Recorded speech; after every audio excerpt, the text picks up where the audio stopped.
दोस्तों, स्वागत है आपका हमारे चैनल आर के वर्मा में। दोस्तों, आज हम इस वीडियो में आपको अकबर बीरबल की बिल्कुल नई मजेदार कहानी सुनाएंगे। वीडियो आखिरी तक जरूर देखें। दोस्तों, एक दिन बादशाह ने बीरबल से पूछा, क्यों बीरबल, संसार के मनुष्यों की बुद्धि एक समान होती है व उसमें कुछ अंतर भी होता है? बीरबल ने जवाब दिया, पृथ्वीनाथ, क्या आपने इस कहावत को नहीं सुना है?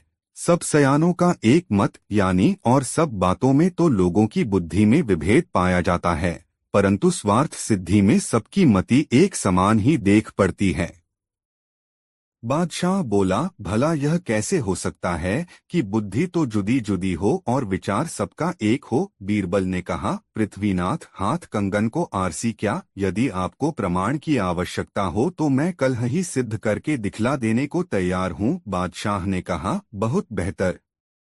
दूसरे दिन प्रातःकाल बीरबल ने बादशाह की अनुमति प्राप्त कर सरकारी बगीचे का एक बड़ा हौज जो पानी से लबालब भरा था रिक्त करवा दिया और सारे नगर में ढिढोरा पिटवा दिया कि सब लोग अपने अपने घरों से एक एक घड़ा दूध लाकर हौज को भरें। फिर हौज के ऊपर एक सफेद चादर बिछवाकर उसे भलीभांति ढक दिया। ऐसी तरकीब कर बादशाह को देखने के लिए बुलवा भेजा। समय रात्रि का था। लोगों ने विचार किया कि जब हौज में इतना घड़ा दूध पड़ेगा तो भला उसमें एकाध घड़ा जल छोड़ देने से खराबी क्या खराबी होगी। इसी विचार से प्रत्येक घरों से दूध की जगह पानी ही डाला गया। अंधेरी रात में किसी को भी न सूझा कि हौज में सभी लोग पानी ही छोड़ रहे हैं। उनका निजी अनुमान था कि मेरे सिवा अन्य नागरिक हौज को दूध ही से भर रहे हैं। यदि किसी ने साहस कर देखा भी तो चादर की सफेदी के कारण दूध का भ्रम हो गया। पानी तो नीचे छिपा हुआ था। जब सवेरा हुआ तो बादशाह बीरबल के साथ हौज का दूध खने के लिए गया। बीरबल ने बागवान को हौज की चादर ठाने की आज्ञा दी। जब चादर उठा दी गई तो औज एकदम पानी से भरा हुआ निकला। उसमें दूध गलेश मात्र भी नहीं था। यह अजीब तमाशा देखकर बादशाह दंग हो गया और उसकी समझ में न आया कि आखिर मामला क्या है। जब बीरबल से उसका कारण छा गया तो वह बोला, गरीब परवर, आपने अपनी आंखों खलिया अब भी सब सयानों का एक मत वाली कहावत आनने को तैयार हैं व नहीं? बादशाह ने सशंक होकर उत्तर दिया, बीरबल, कहावत तो अक्षरशः सत्य प्रतीत होती है, परंतु फिर भी मैं पूर्णतया संतुष्ट नहीं हुआ हूँ, अतएव इसमें और भी खोजबीन करने की आवश्यकता प्रतीत होती है। अब मैं उसका वयं अन्वेषण कर लूंगा, तुझे कुछ करने की आवश्यकता नहीं है। बीरबल तो हृदय से बादशाह का भक्त था, इसलिए चुप हो गया। दूसरे दिन जब बादशाह सोकर उठा तो उसे वही आत वाली धुन समाई। वह अन्वेषण करने के अभिप्राय रे भेष बदलकर नगर की तरफ चला। कई चक्कर काटने के तद उसको एक मकान दृष्टिगत हुआ। इसकी दीवारें बहुत ऊंचो न थीं और न कोई टीम टाम की सजावट ही थी, परंतु मकान खूब साफ सुथरा था। बादशाह ने इसी मकान को अपने अन्वेषण का केंद्र ठहराया और द्वार पर पहुंचकर कान की घुंडी खड़खड़ाई। किवाड़ खुल गया। भीतर से एक आदमी ने पूछा, आप कहाँ से आए हैं और आपका यहाँ किससे और क्या प्रयोजन है? बादशाह बोला, मैं एक मुसाफिर हूँ, कल का इस शहर में आया हूँ। मैंने अपना डेरा सराय में डाला है। आज नगर देखने की इच्छा से निकला तो घूमते फिरते रास्ता भूलकर इधर आ पहुँचा। थकावट के कारण मेरे बदन में पीड़ा हो रही है, इसलिए कुछ समय तक विश्राम लेकर अपनी थकावट दूर करना चाहता हूँ। बादशाह के प्रस्ताव को मकान मालिक ने स्वीकार करते हुए उसे भीतर बुला लिया और एक चारपाई दिखलाकर विश्राम करने की आज्ञा दी। बादशाह चारपाई पर जा पड़ा और मकान मालिक अपना निजी काम करने लगा। जब वह सब कामों से निपट चुका तो मुसाफिर के पास आया और उससे कुछ खाने पीने का अनुरोध किया, परंतु बादशाह ने उसके प्रस्ताव को अस्वीकार कर दिया। उससे मकान मालिक से आपसदारी की बातें होने लगीं।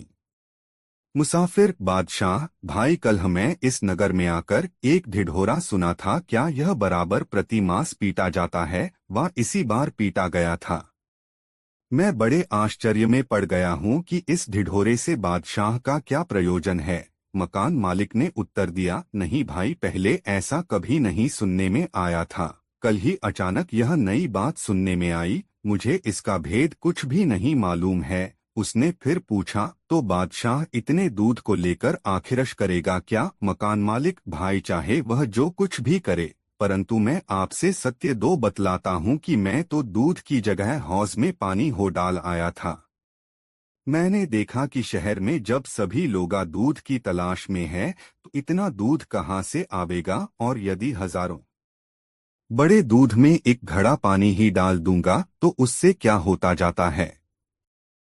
बादशाह ने मुस्कराकर कहा, बेशक युक्ति तो आपने अच्छी निकाली, परंतु यह बात कहीं बादशाह की कानों तक पहुँचे तो फिर आपकी कौन सी दुर्गति हो, इस पर भी आपने कुछ विचार किया था? मकान मालिक ने कहा, भाई यह बात किसी प्रकार प्रकट नहीं हो सकती। बादशाह ने सोचा कि अब अपना असली स्वरूप इस पर प्रकट कर देना चाहिए ताकि अपनी धूर्तता पर इसे पश्चाताप हो। वह तुरंत अपना ऊपरी लिबास हटाकर शाही लिबास में प्रकट हुए। मकान मालिक बड़ा भयभीत हुआ और उसका मुख मलिन हो गया। तब बादशाह उसे ढांढस बंधाते हुए बोले, तुम घबराओ नहीं, इससे तुम्हारा कोई अनिष्ट न होगा।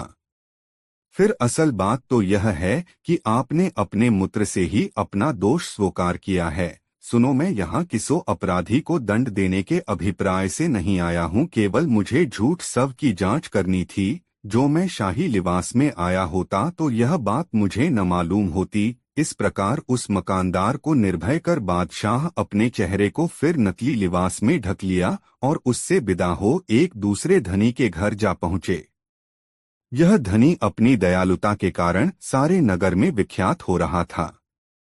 बादशाह ने उससे भी अपनी वही पहली युक्ति निकाली, यानी अपने को बहुत थका मांदा बतलाकर थोड़ी देर के लिए आश्रय मांगा।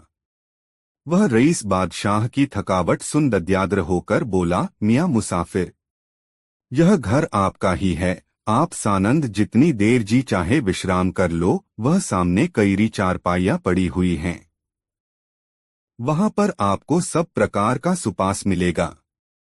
बादशाह ने कहा, महाशय जी, मैं अपने भार से आपको दद्याने नहीं आया हूँ, बल्कि थोड़ी थकावट मिटाकर राही हो जाऊंगा। फिर उन दोनों में देशकाल की बातें छिड़ी।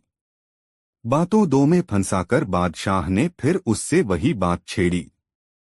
तब रईस बोला, भाई, किफायत सभी को पसंद है। दूसरे लोगों ने चाहे भले ही दूध डाला हो, परंतु मैंने तो पानी ही डाला है। बादशाह ने कहा, परंतु इस पर आपने आगा पीछा का विचार नहीं किया, नहीं तो दूध की जगह पानी न डालते। अगर किसी प्रकार यह बात बादशाह को प्रकट हो जाएगी तो आप राजाज्ञा भंग करने के अपराधी होंगे। धनाढ़ ने कहा, सितरा मेरे और आपके दूसरा कोई भी मनुष्य इस बात को नहीं जानता। यदि तुम नहीं कहोगे तो बादशाह किसी प्रकार नहीं जान सकता। बादशाह ने अपना नकली लिबास उतार कर अलग रख दिया और उसके देखते दो असली लिबास में हो गया। काटो तो बदन में लोहू नहीं। बेचारा धनाढ़ एकदम ठिठुक गया, उसके हवास गुम हो गए। तब बादशाह उसे आश्वासन देते हुए बोला, चिंता करने की कोई बात नहीं है। जैसे आपने किया है उसी प्रकार सभी लोग अपने दो घर किया करते हैं, परंतु उसके लिए किसी को दंड नहीं दिया जाता। उसे धीरज दे। बादशाह शाही पोशाक बदलकर चला गया और बीरबल के पांडित्य की सतत प्रशंसा की। दोस्तों, वीडियो को लाइक जरूर कर दे। दो लोग कहा करते हैं कि संतान पर माता पिता के खून का बड़ा असर पड़ता है, सो प्रत्यक्ष देखने में भी आया। बादशाह और दीवान के मैत्री का प्रभाव उनके लड़कों पर भी पड़ा। वे आपस में बड़े मित्र हो गए। यहाँ तक नौबत पहुंची कि वे दोनों अपना सारा कारोबार छोड़कर मैत्री भाव का पालन करने लगे। यह बात बढ़ते दो बादशाह के कान तक पहुंची, जिस कारण वह बहुत क्षुभित हुआ और उनकी मैत्री भंग करने का उपाय सोचने लगा। उसने इस काम का भार बीरबल को सुपुर्द किया। एक दिन वह भरी सभा में दीवान के लड़के को बुलाकर उसके कान से मुंह सटाकर अलग कर लिया, परंतु कहा कुछ भी नहीं। फिर लोगों को सुनाकर बोला, सावधान, इस बात को किसी दूसरे के सामने कदापि न कहना। दीवान का लड़का वहां से विदा होकर चुपचाप अपने घर चला गया। जब दोनों मित्र फिर अपने समय पर एकत्रित हुए तो शाहजादे ने पूछा, कहिए मित्र, आपके कान से लगकर कलह सभा में बीरबल ने क्या कहा था? तब दीवान के लड़के ने उत्तर दिया, मित्रवर, उसने मुझसे कहा तो कुछ भी नहीं, परंतु झूठ मूठ मेरे कान से मुंह लगाकर हटा लिया। शाहजादे ने कहा, मित्रवर, आज यह नई प्रणाली कैसी? आप तो कभी किसी बात की मुझसे छिपाव नहीं करते थे। शाहजादे के मन में इतने ही से खटका उत्पन्न हो गया, जिससे वह थोड़े समय में ही दीवान के लड़के से पृथक हो गया और फिर कभी उससे मित्रता न की। इधर से दिल का झुकाव हट जाने से उसका मन निजी कारोबार में लग गया। बादशाह ने बीरबल की इस बुद्धिमत्ता से बड़ा प्रसन्न हुआ और उसे खुश करने के लिए बहुत सा पुरस्कार दिया। दोस्तों, कहानी कैसी लगी कमेंट में जरूर बताएं। 3 अकबर बादशाह के दरबारियों में कितने मुल्ले भी शरीक थे। उन्होंने एक मुल्ला का नाम दुआजा था। यह बीरबल से प्रगट तो हंसी किया करता था, परंतु भीतर दो उसे छिपाकर अपनी प्रधानता चाहता था। एक दिन जब दरबार भरा हुआ था, बादशाह ने सबके सामने बीरबल की पगड़ी देखकर उसको बड़ी तारीफ की। दुआजा बीरबल की इस प्रशंसा को सुनकर भीतर ही भीतर जल उठा, परंतु अपना भीतरी भाव छिपाकर बादशाह से बोला, यह कौन सी बड़ी बात है, मैं इससे भी अच्छी पगड़ी बांधकर दिखला सकता हूँ। मुल्ला को दूसरे दिन पगड़ी बांधने की कला दिखलाने की आज्ञा देकर बादशाह ने दरबार बर्खास्त किया। मुल्ला मन में मस्त था। प्रभात होते ही पगड़ी बांधकर सभा में हाजिर हुआ। बादशाह को मुल्ला के पगड़ी बांधने की कला पसंद आई और लोगों के सामने उसकी बड़ी प्रशंसा की। यहाँ तक कि उसकी पगड़ी को बीरबल की पगड़ी से भी अधिक विशेषता दी। तब बीरबल बोला, पृथ्वीनाथ, यह इनकी करतूत नहीं है, बल्कि इसका श्रेय इनकी स्त्री को मिलना चाहिए। उसी की मदद से मुल्ला साहब ने बाजी मार ली है। यदि मेरी बातों का यकीन न हो तो ये सबके सामने फिर से बांधकर दिखलाएं। मुल्ला की पगड़ी उतार दी गई, परंतु वे ऐनक की सहायता के बिना फिर वैसी पगड़ी बांध न सके, अतएव बादशाह के सामने बेचारे को चपड़ियाना पड़ा। इस पर बादशाह को बड़ो हंसी आई और बोला, धन्य है मुल्ला साहब, जो कर्म आपसे नहीं बन पड़ता वह जोड़ू से करवाते हैं। दोस्तों, इस वीडियो को लाइक जरूर कर दे और वीडियो कैसा लगा कमेंट में जरूर बताएं। एक दिन बादशाह बीरबल के साथ बाग में बैठा हुआ गपाष्ठक कर रहा था। गर्मी का दिन था। प्रातःकाल की मंद मंद हवा बह रही थी। बादशाह और दीवान गर्मी की पोशाक पहने हुए थे। उस सुहावने समय में वे बड़े खुश मालूम होते थे। उनके वार्ता की लड़ी टूटती ही न थी। प्रसंग चलते 2 बनियों का जिक्र आया। बादशाह ने बीरबल से पूछा, बीरबल, क्या यह सच है, लोग अक्सर बनियों को चतुर्मा के बेटे क्यों कहते हैं? बीरबल ने उत्तर दिया, पृथ्वीनाथ, सचमुच बनिए ऐसे ही पाए जाते हैं। बादशाह ने कहा, अच्छी बात है, परंतु इसका प्रमाण देकर मेरी शंका निवारण करो। बीरबल ने तुरंत एक सिपाही के द्वारा थोड़ी सी मूंग की फुरमाइश कर बाजार से 4 बनियों को बुलवाया। दीवान का संदेशा मिलते ही बनिए मूंग के नमूने सहित तुरंत हाजिर हुए। बीरबल ने पूछा, साहजी, इस अन्न का क्या नाम है? बनिए विचार में पड़ गए और मन में सोचा कि यह अन्न एक प्रसिद्ध खाद्य है और इसका नाम भी किसी से छिपा नहीं है, कारण कि परमात्मा ने इसकी उपज भी अच्छी दी है। इसके अंदर कोई भेद की बात जरूर है, नहीं तो बादशाह इसका नाम मुझसे क्यों पूछता? उत्तर भी सोच समझकर देना चाहिए। 4 बनियों ने मिलकर एक मत किया। उन्होंने सोचा कि यदि मूंग को मूंग ही बतलाया जाए तो बादशाह इससे प्रसन्न नहीं होने का, तब आखिर ऐसा कौन सा नाम बल्लावे की बादशाह की प्रसन्नता हो। अभी इनका मिसकाउट चल ही रहा था कि इसी बीच बादशाह ने फिर पूछा, क्यों साहजी, आप लोग अभी तक क्या सोच रहे हैं? इसका नाम क्यों नहीं बतलाते? थोड़ी सी मूंग हाथ में उठाकर एक बनिए ने उत्तर दिया, पृथ्वीनाथ, यह तो मुझे उड़द जान पड़ती है।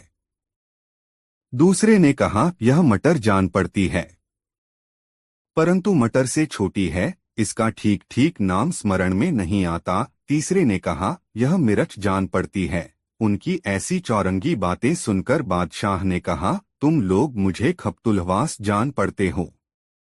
यह मूंग है मूंग। बनियों ने कहा, हाँ गरीब परवर, वही वही जो आप कह रहे हैं। बादशाह ने फिर पूछा, वही वही क्या?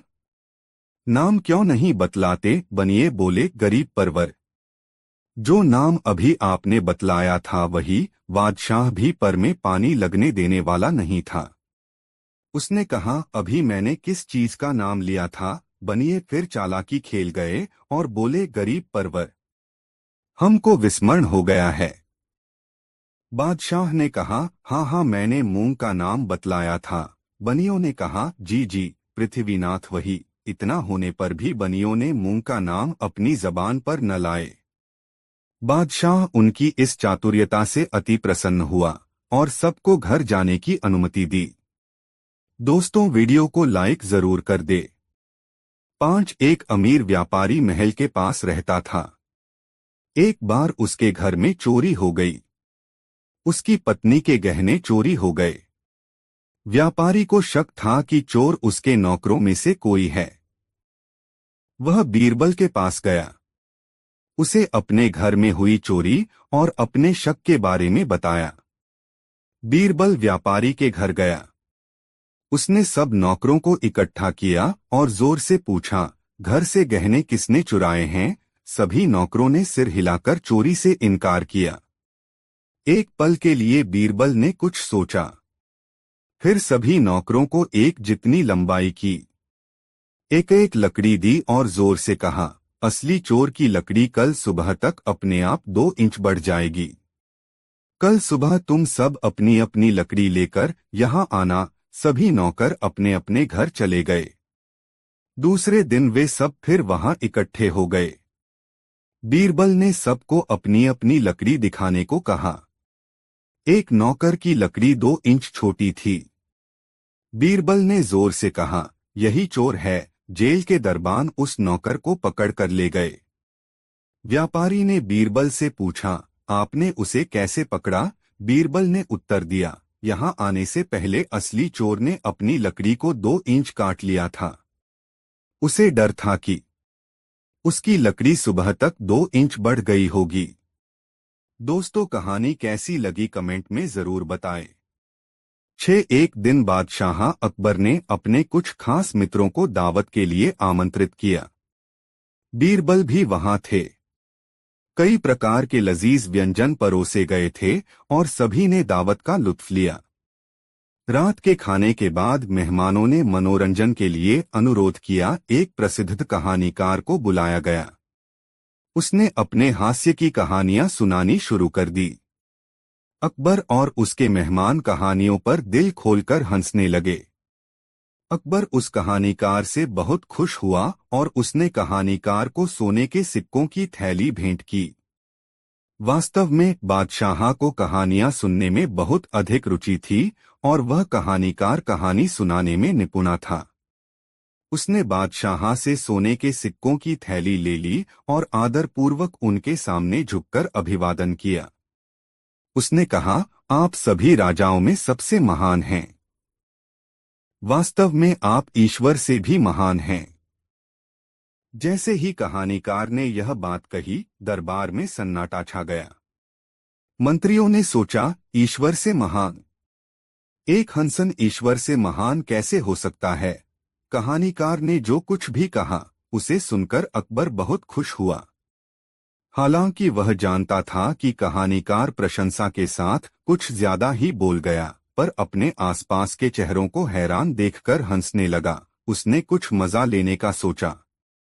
जब कहानीकार चला गया, तब बादशाह अपने मेहमानों और मंत्रियों की तरफ मुड़ा और बोला, उस आदमी ने जो कुछ भी कहा है, क्या आप सभी उससे सहमत हैं?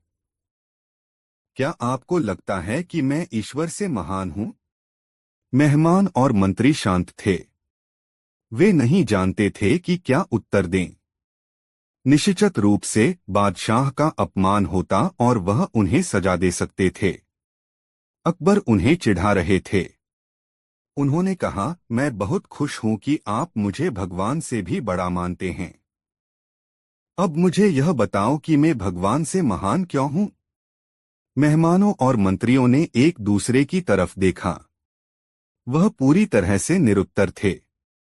अकबर ने बीरबल की तरफ देखकर कहा, बीरबल बताओ मुझे, तुम्हें मैं भगवान से बड़ा क्यों लगता हूं? बीरबल ने कहा, जहांपना, आप कुछ ऐसा कर सकते हैं जो भगवान भी नहीं कर सकते। आप अपने राज्य से दुष्ट आदमी को निर्वासित कर सकते हैं।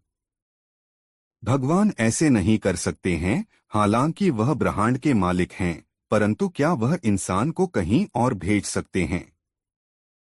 इसलिए आप भगवान से भी महान हैं। अकबर की हंसी छूट गई। उन्होंने इस तरह के एक जवाब के बारे में सोचा भी नहीं था। उन्होंने कहा, प्रिय बीरबल, आपकी बुद्धि का कोई मुकाबला नहीं है। मेहमानों और मंत्रियों ने राहत की सांस ली। वह सभी बीरबल के जवाब पर हंसने लगे। दोस्तों, इस वीडियो को लाइक जरूर कर दे और वीडियो कैसा लगा कमेंट में जरूर बताएं। साथ दोस्तों, अकबर के दरबार में बहुत से दरबारी थे। उनमें सुल्तान खां बहुत धूर्त था। जब भी मौका मिलता वह बादशाह के कान भरता रहता। वह हमेशा बीरबल का विरोध करता था, किंतु वह यह भी जानता था कि बादशाह अकबर बीरबल को बहुत ज्यादा चाहते हैं। वह दरबार में अपनी हैसियत मजबूत करना चाहता था। वह चाहता था कि उसके बेटे को दरबार में कोई पद मिल जाए। इसके लिए मौका मिलते ही जहांपनाह से उसकी सिफारिश करूंगा। बीरबल की तेज आंखों से यह बात छिपी हुई न रह सकी। उन्होंने सोचा, मैं हर दिन अपने बेटे को दरबार में ले जाया करूंगा और मौका मिलते ही जहांपनाह से उसकी सिफारिश करूंगा। बीरबल की तेज आंखों से यह बात छिपी हुई न रह सकी। उन्होंने सोचा कि सुल्तान खां अपने शैतान बेटे को अपने साथ लाने लगा है। दरबार में खंजाची का पद खाली है। वह इस पर अपने बेटे को नियुक्त कराना चाहता है। एक बार की बात है, दरबार लगा हुआ था। तभी अकबर ने देखा कि सब लोग आ गए हैं। बीरबल अभी तक दरबार में नहीं आए हैं। उन्होंने पूछा, बीरबल कहाँ हैं? उनके पास खड़े हुए सेवक ने बताया, वे अभी तशरीफ नहीं लाए जहांपना। अकबर के चेहरे पर थोड़ी नाराजी दिखाई दी। सुल्तान खां ने बादशाह की ओर देखा और मन ही मन खुश हुआ। उसने अपने बेटे से कहा, बादशाह सलामत बीरबल से नाराज लग रहे हैं। यही मौका है अपनी बात कहने का। वह अपनी जगह से उठा और बादशाह से निवेदन किया, जहांपना, आजकल बीरबल दरबार के प्रति लापरवाह हो गए हैं। उन्हें दरबार के वक्त का पाबंद तो होना ही चाहिए। अकबर ने कहा, लगता है उन्हें सबक सिखाना पड़ेगा। सुल्तान खां ने उनकी हाँ में हाँ मिलाई और बोला, जी जहांपना। इस पर अकबर ने सुल्तान खां से कहा, सुल्तान खां तुम ही कोई तरीका बताओ। सुल्तान खां बोला, जी, आज आप उनकी कोई बात नहीं सुनिएगा। वे कुछ भी कहें उसका एक ही जवाब दीजिएगा, नहीं।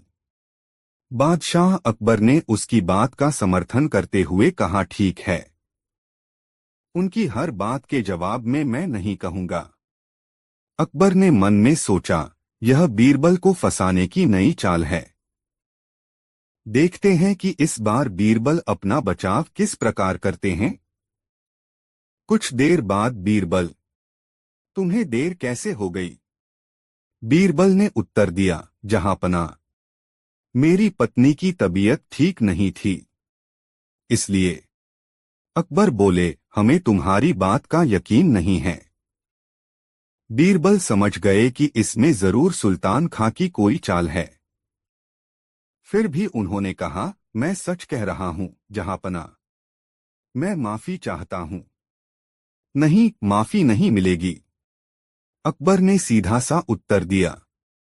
ठीक है जहांपना, तो फिर राजकाज के मामले निपटाए जाएं। बीरबल ने निवेदन किया। इस पर अकबर ने फिर नहीं में उत्तर दिया। बीरबल समझ गया कि आज बादशाह हर बात पर नहीं कहेंगे।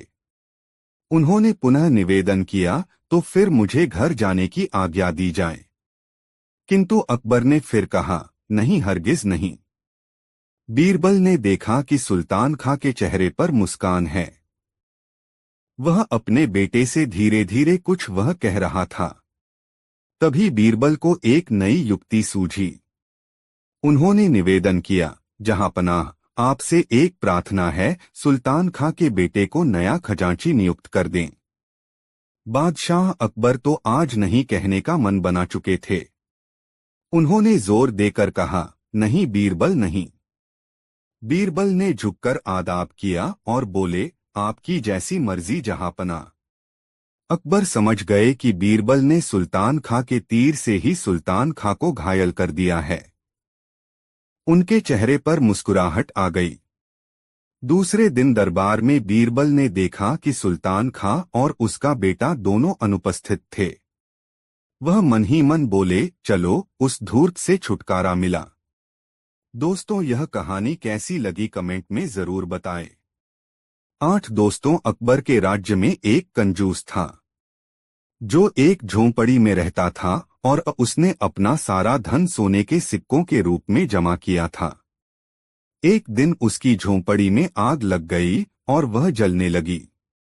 कंजूस बाहर खड़ा होकर बहुत जोर जोर से रोने लगा, लेकिन उसकी अंदर जाने की हिम्मत नहीं हो रही थी। तभी वहां से एक व्यापारी गुजरा और उसने पूछा, तुम अपनी इस टूटी फूटी झोंपड़ी के लिए क्यों रो रहे हो, जिसकी कोई कीमत नहीं है? कंजूस, उसमें मेरी सारी जमा पूंजी है। व्यापारी, वह लगभग कितनी होगी? कंजूस, 100 सोने के सिक्के। व्यापारी, अगर मैं अपना जीवन दांव पर लगाकर अंदर जाऊं तो तुम मुझे क्या दोगे? कंजूस, 1 सोने का सिक्का। व्यापारी, मैं अपना जीवन दांव पर लगा दूंगा और तुम मुझे केवल 1 सिक्का दोगे। ऐसा नहीं होगा। मैं ऐसा तभी करूंगा जब तुम मुझसे वादा करोगे कि तुम मेरी पसंद की ही चीज दोगे। कंजूस पहले तो आनाकानी करने लगा, पर फिर मान गया। व्यापारी अंदर घुसा और जहां कंजूस ने बताया था वहां से वह खजाना निकाल कर ले आया। व्यापारी उस व्यक्ति से बोला, तुमने कहा था मैं तुम्हें वही दूंगा जो मुझे पसंद होगा। मैं सारे सिक्के रखूंगा और तुम यह थैला रख लो। कंजूस वहां खड़ा होकर जोर जोर से चिल्लाने लगा, जब तक कुछ लोगों ने बीरबल तक यह बात पहुंचा दी। व्यापारी ने बीरबल को सारी बात समझाई। बीरबल ने कंजूस से पूछा कि जो व्यापारी कह रहा है वह सब ठीक है। कंजूस ने बात मान ली। बीरबल, व्यापारी, तुमने कंजूस को वही देने को कहा जो तुम्हें पसंद था। तुम्हें तो सोने के सिक्के पसंद हैं ना? व्यापारी, हाँ, लेकिन बीरबल, अगर तुम्हें सिक्के पसंद हैं तो तुम वो उस व्यक्ति को दो। व्यापारी को आखिर ऐसा करना पड़ा। शिक्षा, हमें अपने शब्दों का चयन समझदारी से करना चाहिए, वरना हम परेशानी में आ सकते हैं। भाषा हमारे विचारों के संप्रेषण का एकमात्र स्रोत है, लेकिन अगर हम इस संप्रेषण में शब्दों का चयन सोच समझकर न करें तो पूरी बातचीत में केवल समय व कभी कभी धन की बर्बादी भी हो सकती है। दोस्ती, वीडियो को लाइक जरूर कर दे। 4 बीरबल के साथ अकबर की एक नई कहानी। एक बार अकबर ने एक सोने का प्याला बनवाया और इसे अपने दरबार में रखवाया। अकबर ने सोचा कि यदि कोई बता सकता है कि इसमें कितने लीटर सोना है तो उसे यह प्याला उपहार में मिलेगा। इस पर बीरबल ने कहा, हुजूर, मैं इसे उल्टा लेकर इसका वजन नाप सकता हूं। अकबर ने सहमति दी और बीरबल ने प्याले को उल्टा कर लिया। बीरबल ने फिर एक बड़ी थाली लेकर उसमें सोने को डाला और फिर प्याले को उसमें तेल डालकर तेल की निकासी की। इसके बाद बीरबल ने जल्दी से थाली का वजन नापा और फिर प्याले का वजन नापा। बीरबल ने अकबर से कहा, हुजूर, इसमें 10 किलो सोना है। अकबर ने हैरानी से पूछा, कैसे पता चला? तो बीरबल ने जवाब दिया, हुजूर, जैसे ही मैंने प्याले को तेल में डाला, इसने तेल का वजन बढ़ा दिया, और जब मैंने प्याले को थाली में डाला, उसके वजन से तेल का वजन काट दिया। इससे सोने का सटीक वजन पता चल गया। अकबर ने बीरबल की चालाकी को सराहा और उन्होंने उसे इस प्याले का इनाम दिया। इस प्रकार बीरबल ने अकबर के सवाल का बेहतर और होशियार तरीके से जवाब दिया। दोस्तों, वीडियो को लाइक जरूर कर दे। 5 बीरबल और अकबर की एक नई कहानी। एक दिन बादशाह अकबर ने अपने दरबार में एक परीक्षण रखा।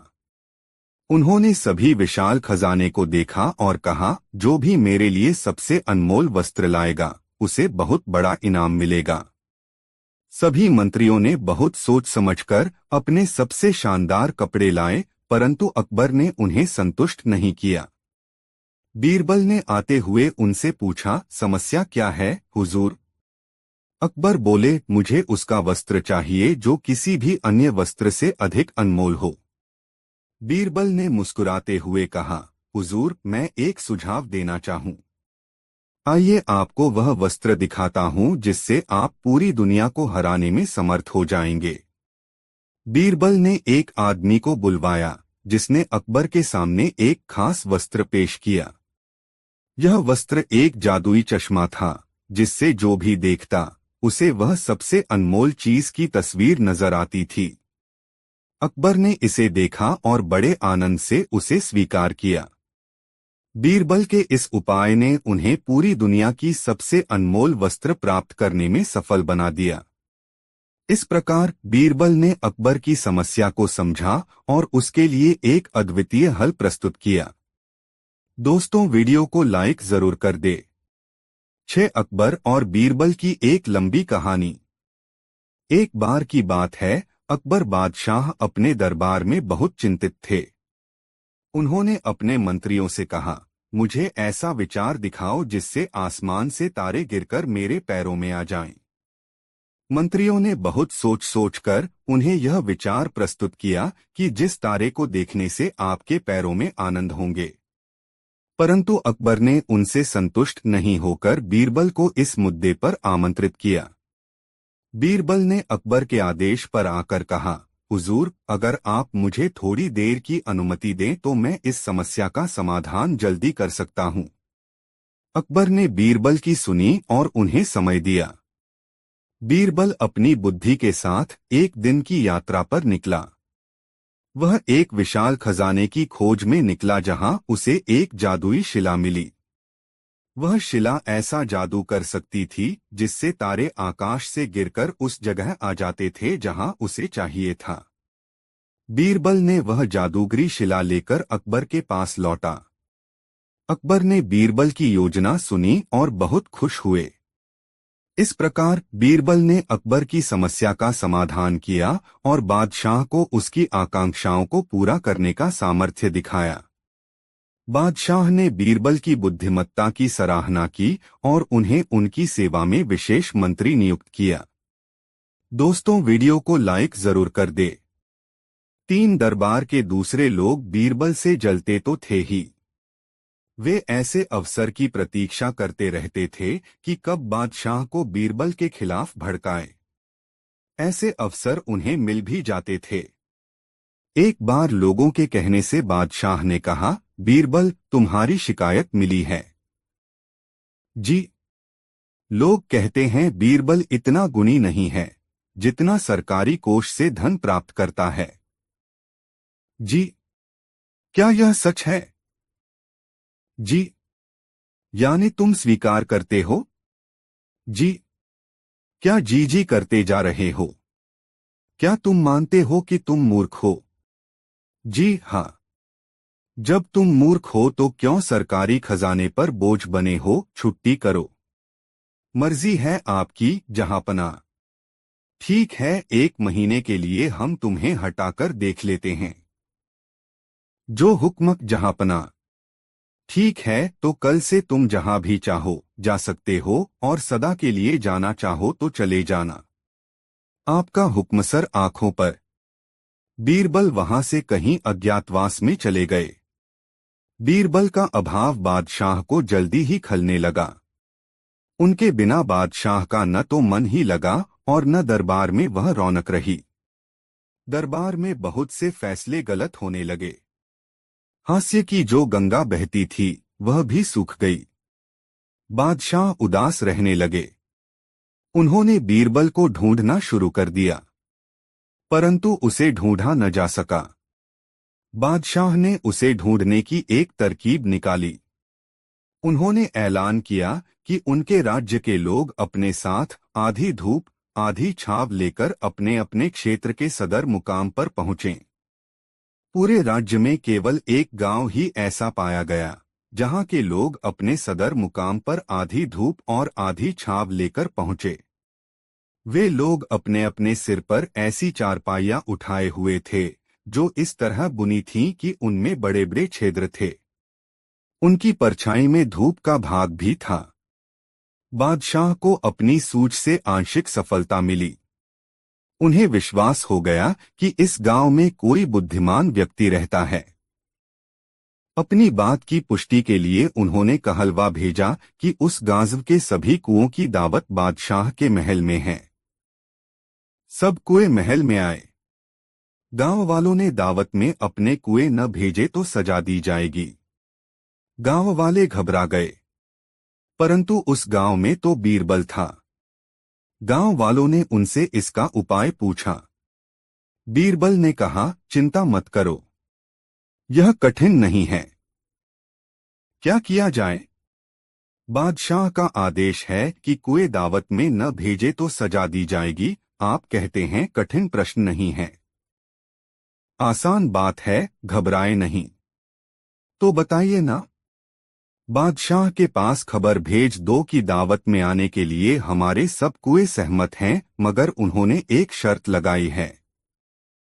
हमारे कुएं तभी उस दावत में आएंगे जब उन्हें बुलाने के लिए बादशाह के महल का कुआं आएगा। वे आदमी के साथ या अकेले नहीं आएंगे। वे भी इज्जतदार कुएं हैं। बादशाह को अब संदेह न रहा कि उस गांव में बीरबल मौजूद है। उन्होंने पत्र भेजकर बीरबल को बुला लिया। बादशाह प्रसन्न हो गए। वे बीरबल के बिना बहुत परेशान हो रहे थे। दोस्तों, इस वीडियो को लाइक जरूर कर दें। 4 बादशाह ने एक दिन पूछा, सबसे कृतज्ञ कौन और सबसे कृतघ्न कौन है? बीरबल ने कहा, इसका उत्तर मैं दरबार में दूंगा। कई दिनों के बाद बीरबल दरबार में 2 प्राणियों को लाया। उनमें एक कुत्ता था और दूसरा जमाई। बादशाह ने पूछा, ये कौन हैं? और यह कुत्ता क्यों लाए हो? बीरबल ने उत्तर दिया, जहाँपना, एक कृतज्ञ है और दूसरा कृतघ्न है। मतलब समझाओ। ये कुत्ता वफादार है, स्वामिभक्त और कृतज्ञ है। इसे गलती पर मारा पीटा जा सकता है, तब भी कुछ देर बाद दुम हिलाएगा, आपके हाथ चाटेगा। यह बड़ा कृतज्ञ होता है। दूसरा यह जमाई है। इसे बेटी दे दो, सब कुछ दे दो, परंतु इसे सब्र या संतोष नहीं होता, तब भी अकड़ा रहेगा। यह कृतघ्न होता है। बादशाह को क्रोध आ गया। उसने आदेश दिया, जमाई को फांसी दे दी जाए। बीरबल बोले, जहाँपना, यह गलत है। इसे फांसी देना उचित न होगा। क्यों? क्योंकि मैंने अपने ही जमाई के लिए नहीं कहा। यह बात हर जवाई पर लागू होती है। किस किस को फांसी देंगे? आप सभी किसी न किसी के जमाई हैं। मैं भी हूं और आप भी। बादशाह चौंक पड़े। वह सोच भी नहीं पाए थे कि जमाई तो वह भी हैं। जमाई तो बीरबल भी है। बादशाह अकबर और सभी दरबारी जोर जोर से हंसने लगे। बादशाह ने बीरबल के जमाई को माफ कर दिया और हमेशा की तरह बीरबल की बुद्धिमानी से प्रभावित हो गए। दोस्तों, वीडियो कैसा लगा कमेंट में जरूर बताएं। एक दरवाश राठीला करके प्रसन्न हो रहा था। किसी दरबारी को ठिठोली कबार बादशाह अकबर के दरबार में हास परिहास का दौर चल रहा था। दरबारी ठिठोली करके प्रसन्न हो रहे थे। किसी दरबारी को ठिठोली सूझी और उसने बीरबल से कहा, जब खुदा रंग बांट रहा था तो आप कहाँ रह गए थे बीरबल साहब? यह सुनकर अन्य दरबारी हंसने लगे। बादशाह भी हंसे बगैर न रह सके। बादशाह सहित सभी दरबारी गोरे रंग के थे, उन सब में केवल बीरबल का ही रंग सांवला था। दरबारियों को लगा आज बीरबल की हेठी अवश्य होकर रहेगी। बादशाह भी पूछ बैठे, हाँ हाँ बीरबल बताओ, जब खूबसूरती बंट रही थी तब तुम कहाँ रह गए थे? दरबारी आशा कर रहे थे कि अब बीरबल कहेंगे मेरी बदसूरती में मेरा क्या दोष है। माँ बाप और संस्कार इसकी वजह हैं। मगर बीरबल तो बीरबल थे, उन्होंने बादब खड़े होकर कुछ दूसरी ही बात कही। वह बोले, जहां पनाह गुस्ताखी माफ हो, ऊपर वाला सिर्फ खूबसूरती ही नहीं बांट रहा था, बल्कि खूबसूरती के साथ साथ 3 चीजें और बांट रहा था। वे चीजें थीं दौलत, अक्ल और ताकत। मेरा नंबर जब आया तो मैं अक्ल यानी बुद्धि लेने उस तरफ भागा जहां वह बंट रही थी, और लोग जहां एक एक मुट्ठी में ही तसल्ली करके दौलत, ताकत और खूबसूरती लेने के लिए दौड़ रहे थे। ऐसे वक्त में मैं 4 मुट्ठी अक्ल के लिए वहां रुक गया था, बस बुद्धि के चक्कर में खूबसूरती, दौलत और ताकत को पाने से पीछे रह गया था। यह सुनकर बादशाह खिलखिलाकर हंसे। बीरबल ने बड़ी चतुराई से न सिर्फ उन सबकी खूबसूरती का ही बल्कि दौलत और ताकत का भी मजाक उड़ा डाला। दोस्तों, वीडियो को लाइक जरूर कर दे। एक दिन दरबार में बादशाह जब पधारे तो देखा कि बीरबल नहीं है। बीरबल के न रहने से कामकाज बिल्कुल बंद हो जाता था। आज दरबार में आने के लिए उन्हें ज्यादा ही देर हो गई थी। बादशाह ने अपने सेवक को बीरबल के पास भेजा। बादशाह का संदेश सुनकर बीरबल ने उस सेवक से कह दिया कि चलो मैं आता। सेवक को आए जब आधा घंटा बीत गया तो बादशाह का बड़ा आश्चर्य हुआ। उन्हें बीरबल की प्रतीक्षा असहनीय हो उठी। उन्होंने दूसरे सेवक को भेजा। इस सेवक को भी बीरबल ने वापस कर दिया। सेवक ने आकर कहा, जहां पनाह, वे कह रहे हैं चलो मैं आता हूं। बादशाह को सुनकर ढाढ़स बंधा। 1 घंटा फिर बीत चला किंतु बीरबल का कहीं पता नहीं था। बादशाह झुंझला उठे। अब बीरबल के विरोधियों को अवसर मिल गया। उन्होंने बीरबल की निंदा करके बादशाह के गुस्से को और भी भड़का दिया। इस बार उन्होंने हथियारबंद 2 सिपाही भेजे और हुक्म दिया कि बीरबल को पकड़कर ले आओ। बादशाह का हुक्म मानकर सिपाही वहां गए, किंतु बीरबल को पकड़कर ले चलना हंसी खेल न था। सब सिपाही भय से कांप रहे थे। डरते डरते एक सिपाही ने बादशाह का संदेश सुनाया। यह सुनते ही बीरबल समझ गए कि देर करना उचित नहीं है। वे शीघ्र कपड़े आदि बदलकर उन्हीं सिपाहियों के साथ दरबार के लिए चल दिए। दरबार में पहुंचकर बादशाह को अदब से प्रणाम करके बीरबल अपने स्थान पर बैठ गए। बादशाह ने बीरबल से हुक्मउदूली का कारण पूछा। बीरबल बोले, आलीजा, मेरा छोटा लड़का रो रहा था, मैं उसे बहलावा देकर चुप करवाना चाहता था। अभी तक वह शांत न हो सका। यह सुनकर बादशाह बोले, यह तुम्हारी कोरी बनावटी बात है। लड़क को बहलावा देने के बहाने तुम मुझको बहलाते हो। अच्छा बताओ, ऐसी कौन सी बात थी जिसे लड़का नहीं मानता था? जो वह चाहता था उसे दे देते तो लड़का नहीं रोता। तुमने मेरी आज्ञा का उल्लंघन किया।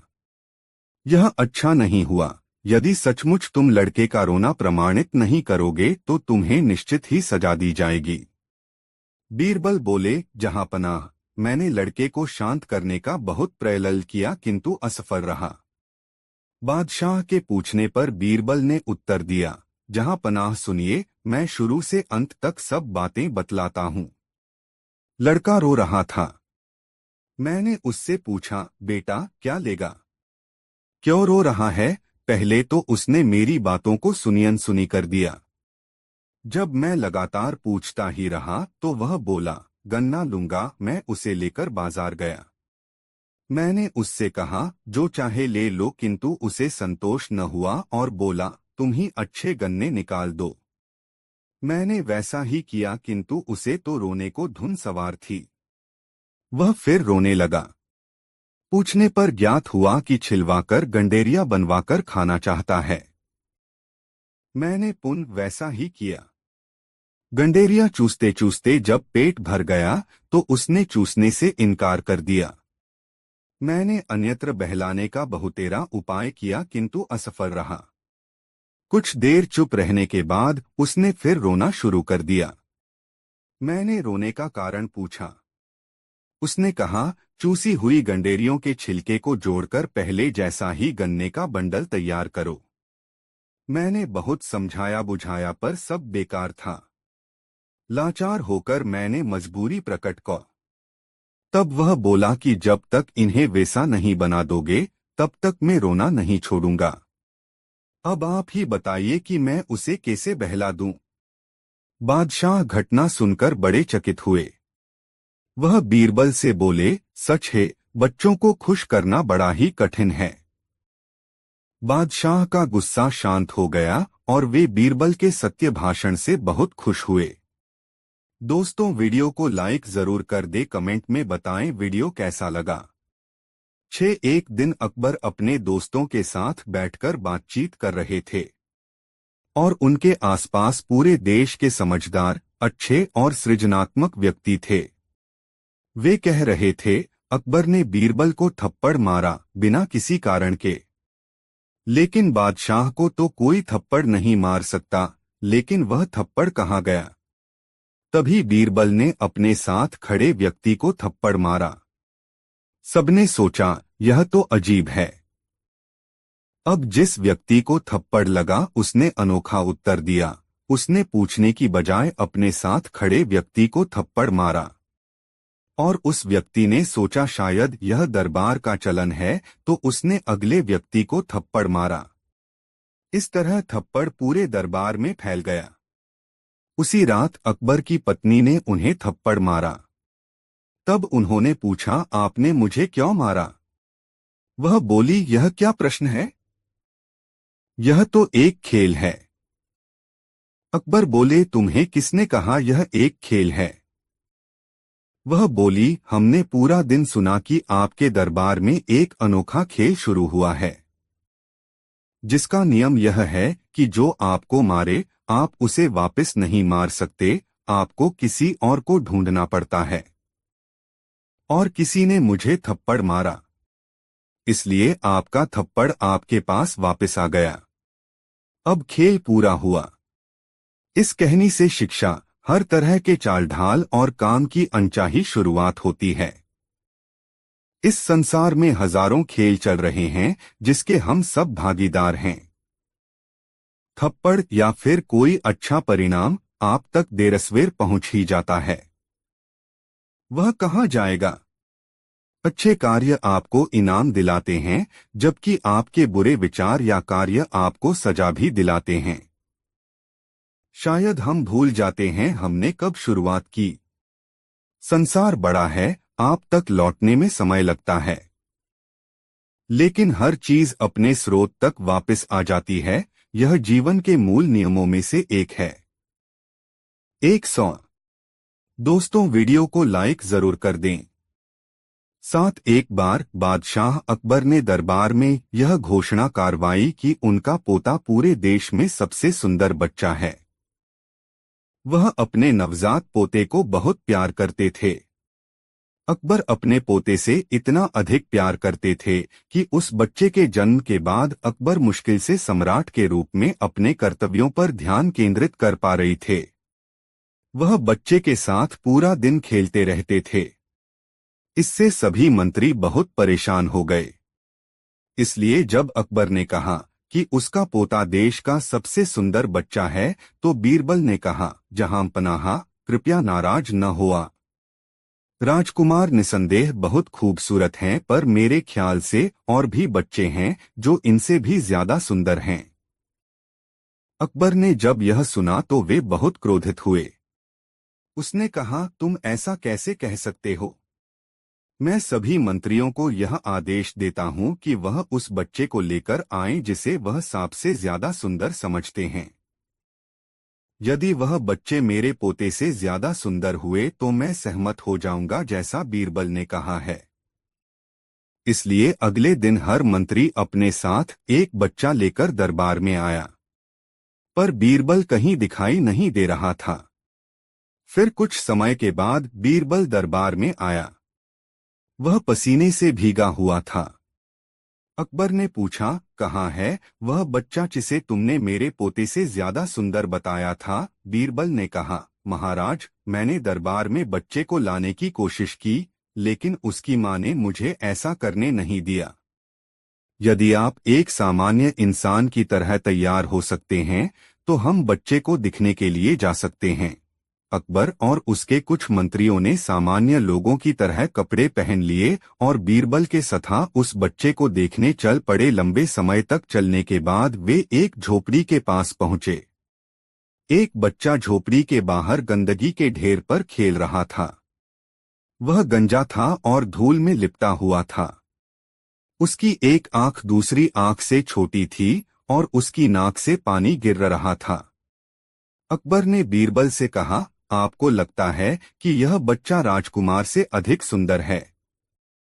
यह तो बहुत ही बदसूरत है। जैसे ही अकबर ने यह कहा, बच्चे की मां झोपड़ी से बाहर आ गई। वह उस आदमी पर बहुत गुस्सा होने लगी जो उसकी झोपड़ी के समाने खड़ा होकर उसके बच्चे को घूर रहा था। उसने कहा, तुम कौन हो? तुम्हारी हिम्मत कैसे हुई मेरे बच्चे को बदसूरत कहने की? निकल जाओ यहाँ से। और फिर उसने बच्चे को गोद में उठा लिया, अपने साड़ी के पल्लू से उसका चेहरा पोंछते हुए उसे चूम लिया। उसने बच्चे से कहा, मेरे प्यारे बेटे, इन लोगों को मत सुनो, तुम इस देश में सबसे सुंदर बच्चे हो। और वह छोटे बच्चे को अंदर ले गई। अकबर समझ गया कि बीरबल क्या कहना चाहता था। उसने कहा, अपने माता पिता के लिए हर बच्चा देशा में सबसे सुंदर होता है। बीरबल मुस्कराया और कहा, और समय आने पर अपने दादा दादी के लिए भी। दोस्तों, ऐसी और मजेदार कहानी सुनने के लिए हमारे चैनल RK वर्मा को सब्सक्राइब जरूर कर ले और इस वीडियो को अपने दोस्तों को जरूर शेयर करें। वीडियो देखने के लिए धन्यवाद।